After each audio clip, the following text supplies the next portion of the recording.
Hello, friends. Maestro here, bringing you episode 420 of Maestro on the Mic, doing it Thursday, shorty style. In today's episode, I'm talking about how to eat the frog. I think we're going to rename that because it sounds kind of mean, but talking about how to eat the frog as it relates to online business, specifically inspired by me deciding to move the podcast into the video realm. As always, super grateful, incredibly grateful for you joining me. So right off the bat, this is weird. I am recording this episode with no headphones on. If you're watching the video, you can see that I don't have headphones on.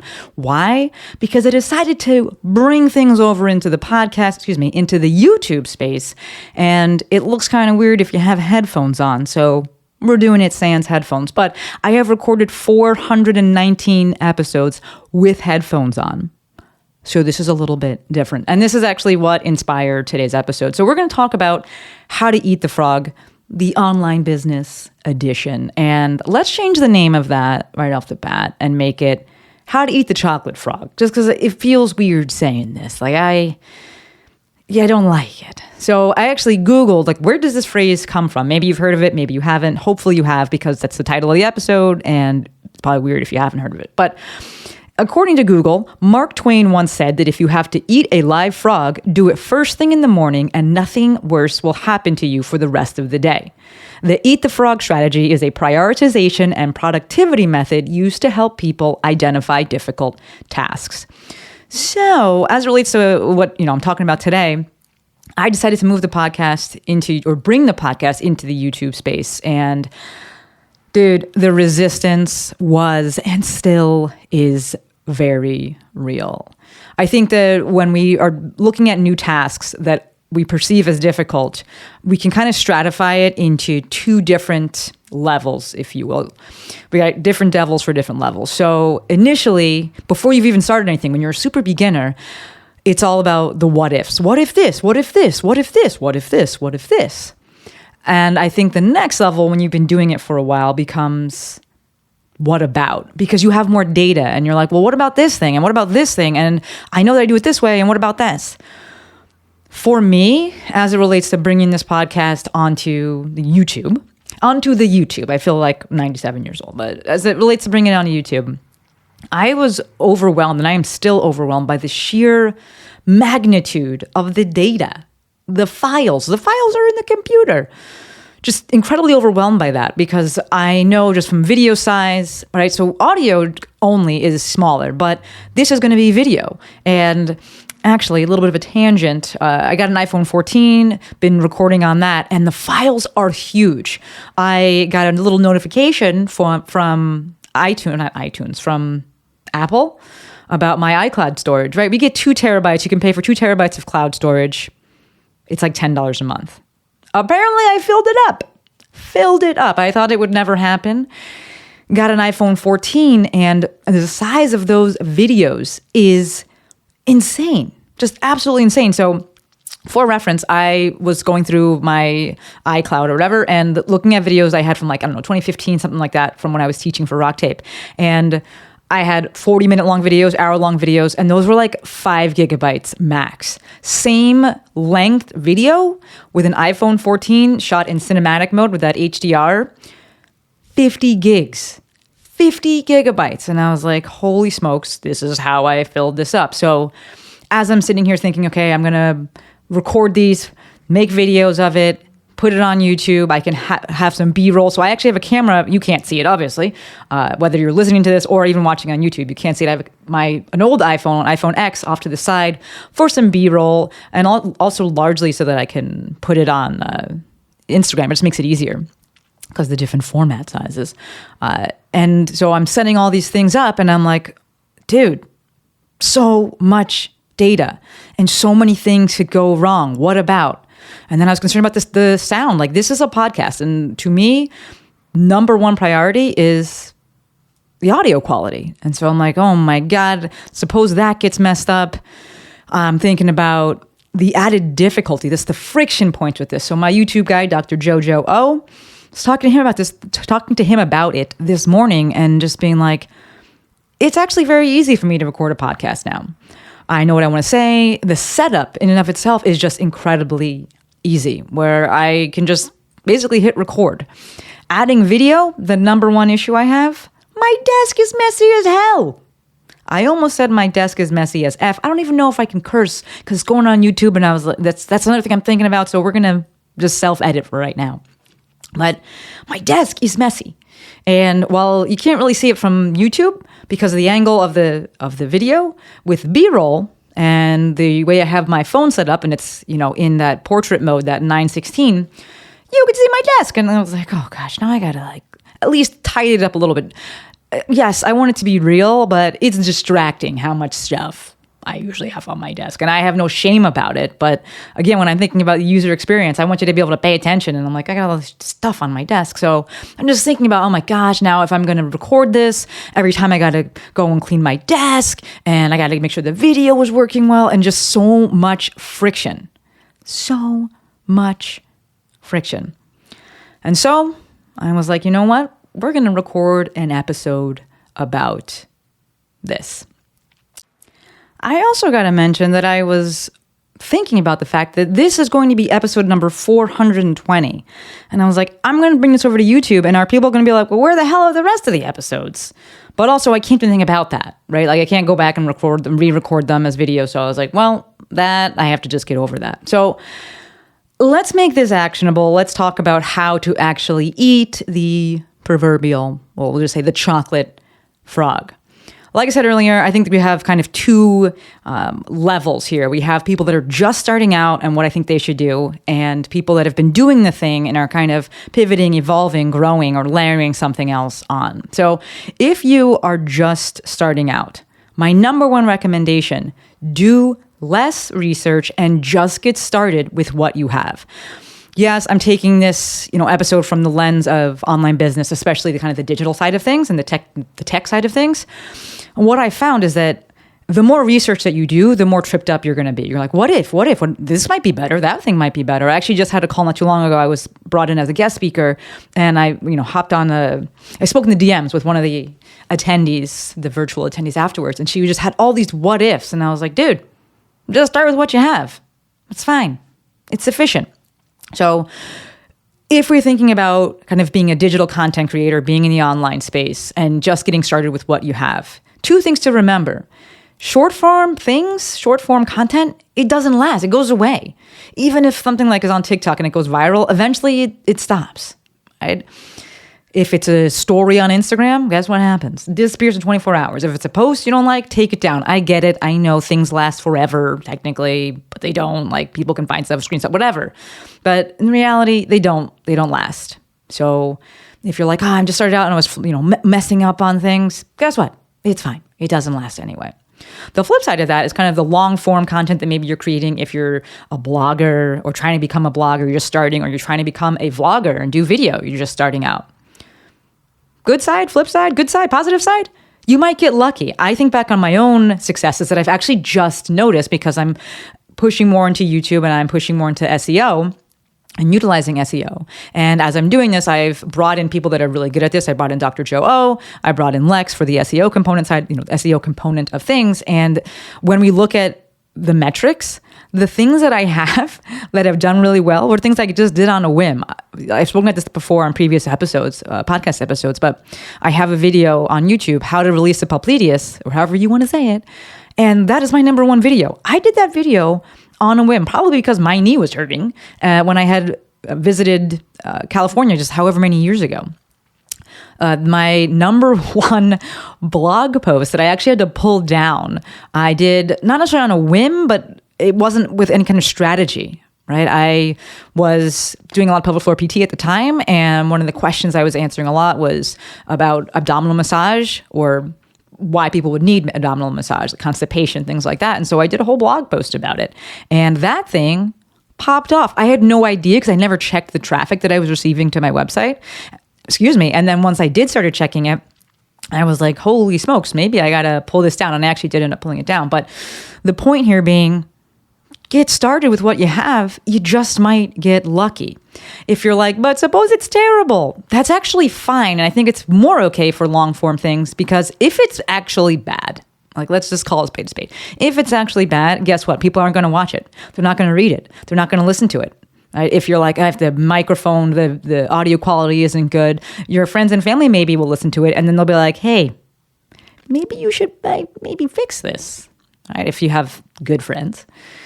If it's a blog, same thing. If it's not well written or whatever, if it's just not that good, objectively, people won't read it. They won't see it anyway. So it's kind of like, it doesn't matter. I tell this to people when they talk about doing IG Lives, because I love IG Lives. I think it's a phenomenal way to build trust with an audience.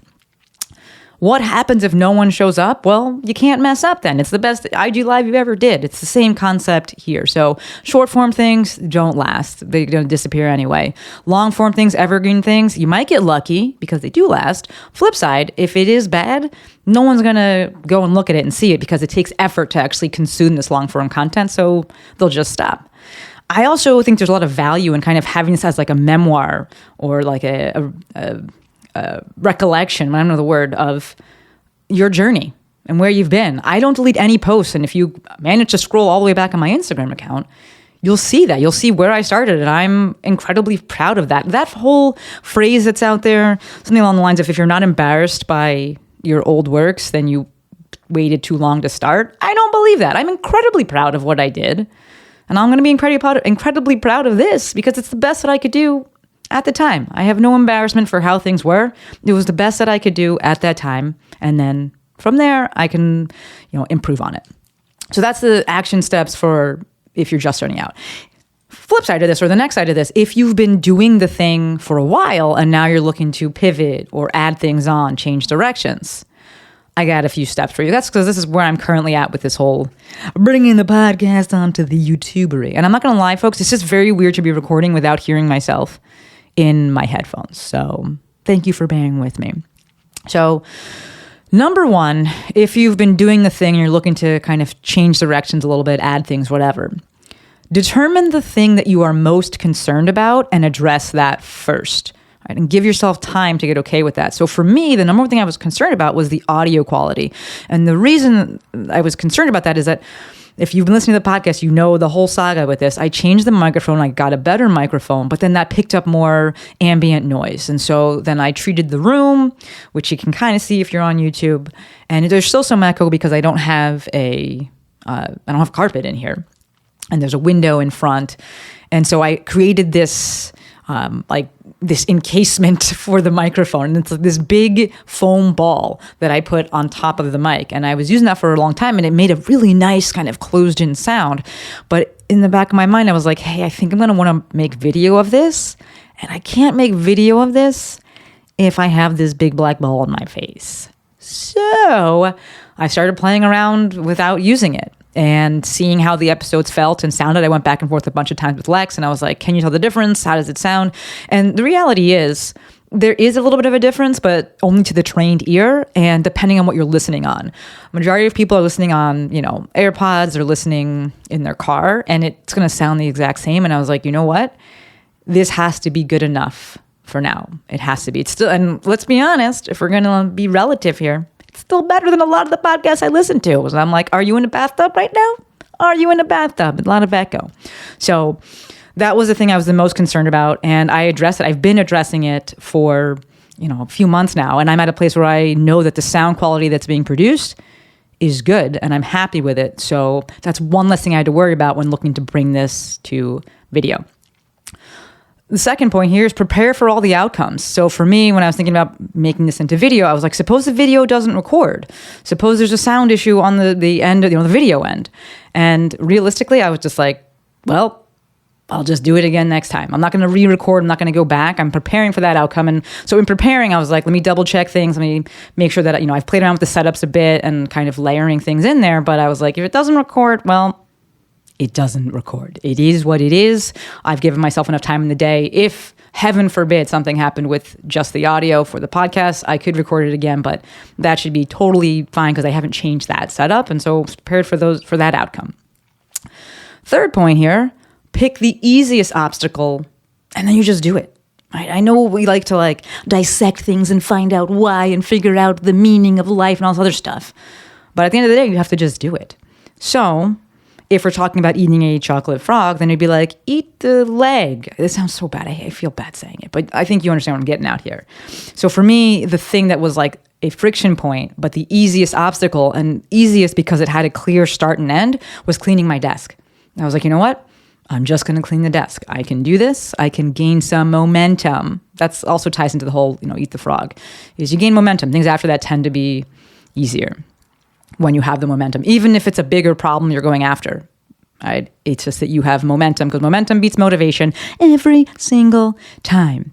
And then the fourth part here, which I think is possibly the most important part, identify/remember why you're wanting to make this change. So for me, I have a bracelet on. If you're on, listening to this on the podcast, you can't see it, but for those of you on YouTube, here it is. One of those circle bracelet with a little washer. What a business that is, right? But either way, I have one of those bracelets. I get one every year. Allison's daughter makes me one. Allison, my mentor. And this year, it says, grow. I had to double check there. I was like, this is bold? No, I'm pretty sure it says grow. This year it says grow. I think next year's word is going to be create. Spoiler alert. But it says grow. And the reason that I wanted to bring the podcast onto YouTube is because I'm looking to grow. I'm looking to grow my reach. I'm looking to grow as a creator. I'm looking to grow as a business owner, looking to grow as a human.